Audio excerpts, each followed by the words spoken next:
গাজীপুরের শ্রীপুরে আলহাজ আব্দুস সাত্তার ভূঁইয়া ফাউন্ডেশনের উদ্যোগে বৃক্ষরোপণ কর্মসূচি পালিত হয়েছে। রবিবার সকালে উপজেলার বৈরাগীর চালা উচ্চ বিদ্যালয়ে ফলদ গাছের চারা রোপণ করেন। পাশাপাশি বিভিন্ন মাদ্রাসা ও স্কুলের শিক্ষার্থীদের মধ্যে আম্রপালি ও কাটিমন জাতের 4000 আম গাছের চারা বিতরণ করা হয়। আলহাজ আব্দুস সাত্তার ভূঁইয়া ফাউন্ডেশনের সভাপতি আব্দুস সাত্তার এর সভাপতিত্বে এ সময় প্রধান অতিথি হিসেবে শিক্ষার্থীদের মাঝে চারা বিতরণ করেন বিএনপির কার্যনির্বাহী কমিটির সহ স্বাস্থ্য বিষয়ক সম্পাদক ও গাজীপুর জেলা বিএনপির সিনিয়র যুগ্ম আহ্বায়ক ডাক্তার অধ্যাপক এস.এম. রফিকুল ইসলাম।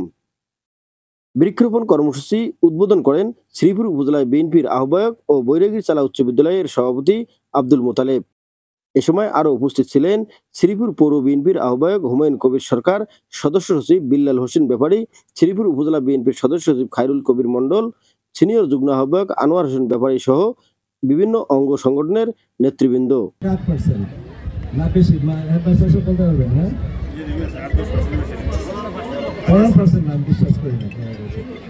আপনাদের দপ্তরের পরিবেশ দপ্তরের হিসাব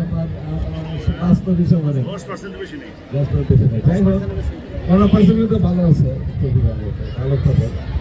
আজকে এই যে দেখেন আমরা এই ইন্ডাস্ট্রি আমরা খুব খুশি, ঠিক না? ঘর বানাই, গাছ কাটি, ঘর বানাই, ভাড়া পাই, চার দোকানে পেছনে চা খেয়ে রাজনীতি করি।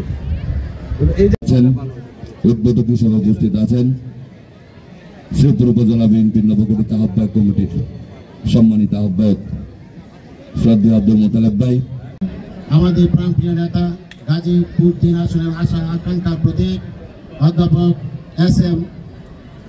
রফিকুল ইসলাম বাচ্চু ভাই। News channel 24 news desk.